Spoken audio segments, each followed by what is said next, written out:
அனைவருக்கும் வணக்கம். இன்னைக்கு பல இடங்கள்ல பக்கவாதம் பாதிக்கப்பட்ட சிலர் பார்த்தீங்கன்னா, நான் ஆஸ்பத்திரியில் போய் 3 நாள்லேயே எனக்கு சரியாயிருச்சு, 5 நாள்லேயே சரியாயிருச்சு. சிலருக்கு பார்த்தீங்கன்னா சிம்டம் ரொம்ப கொஞ்சமாக தெரிஞ்சிருக்கும். ஆஸ்பத்திரி போனோடனே எனக்கு ஒரு இன்ஜெக்ஷன் போட்டாங்க, எல்லாமே சரியாயிருச்சு அப்படின்னு சொல்லி நம்ம பார்த்தீங்கன்னா கேள்விப்பட்டிருப்போம். ஸோ இதுவும் பார்த்தீங்கன்னா ஒரு வகையான பக்கவாதம் நம்ம சொல்லணும், பக்கவாதம்னு சொல்லலாம். இது பேரு என்ன அப்படின்னீங்கன்னா டிரான்சியன்ட் இஸ்கெமிக் அட்டாக்னு சொல்லி சொல்லுவோம். அதாவது மூளையில உருவாகக்கூடிய அந்த இரத்த கட்டி அல்லது இரத்த ஓட்டம் தடைபடுவது டெம்பரவரியா சிறிது நேரம் தான் பார்த்தீங்கன்னா இருக்கும்.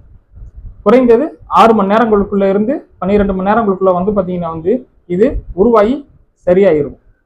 ஸோ இதோடைய சின்ன விளைவு தான் பார்த்தீங்கன்னா ஓரிரு நாட்கள் வரைக்கும் பார்த்தீங்கன்னா இந்த உடல்ல பக்கவாதம் பாதிப்புகள் இருக்கிற மாதிரியான அறிகுறிகள்லாம் தெரியும். மசில் வீக்னஸ் இருக்கும். ஒரு பக்கம் பார்த்தீங்கன்னா பாதி உடம்பு பார்த்தீங்கன்னா நம்னஸ் தெரியும்.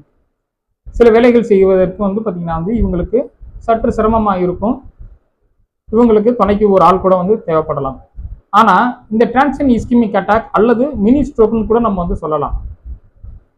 இது பார்த்தீங்கன்னா திடீர்னு அதுவா பார்த்தீங்கன்னா சில நேரங்களில் சரியாகக்கூடிய வாய்ப்புகளும் இருக்கு.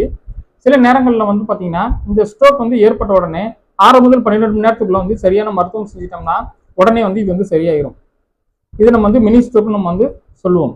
ஸோ இதுல சிம்டம் பார்த்தீங்கன்னா பெருசா இருக்காது. இது என்ன ஒரு அறிகுறி அப்படின்னீங்கன்னா, மீண்டும் மறுபடியும் இந்த இரத்த குழாய்க்குள்ள மறுபடியும் இன்னொரு அடைப்பு ஏற்படுவதற்கு உண்டான ஒரு சின்ன அறிகுறி. ஸோ அப்போ நம்ம பார்த்தீங்கன்னா இந்த மாதிரி மினி ஸ்ட்ரோக் வந்துருச்சுன்னா மறுபடியும் திரும்பி வரக்கூடிய பாதிப்பு பார்த்தீங்கன்னா வாய்ப்புகள் இருப்பதனால் நாம கொஞ்சம் எச்சரிக்கையாக இருக்கணும். இதுக்கு உண்டான மருத்துவத்தை தவறாமல் செய்யணும். முக்கியமா உடலுக்கு தீங்கு விளைவிக்கக்கூடிய சில ஆபத்து காரணங்கள் நம்ம சொல்லுங்க, ரிஸ்க் ஃபேக்டர்ஸ்னு, அதெல்லாம் நம்ம பார்த்தீங்கன்னா இருந்தது அப்படின்னீங்கன்னா அதை பிரச்சனையை அதிகமாக விடாம பார்த்துக்கணும். எடுத்துக்காட்டா சொல்லணும் அப்படின்னீங்கன்னா உயர் ரத்த அழுத்தம், உடல் பருமன், உயர் கொழுப்பு உள்ள பிரச்சனைகள் மற்றும் கிட்னி இந்த மாதிரி பார்த்தீங்கன்னா போன்ற பாதிப்புகள் உள்ள பிரச்சனைகள் இருந்துச்சுனாலும் நம்ம பார்த்தீங்கன்னா வரக்கூடிய வாய்ப்பு இருக்கும். தேங்க்யூ ஃபார் வாட்சிங் வீடியோ. Thank you very much.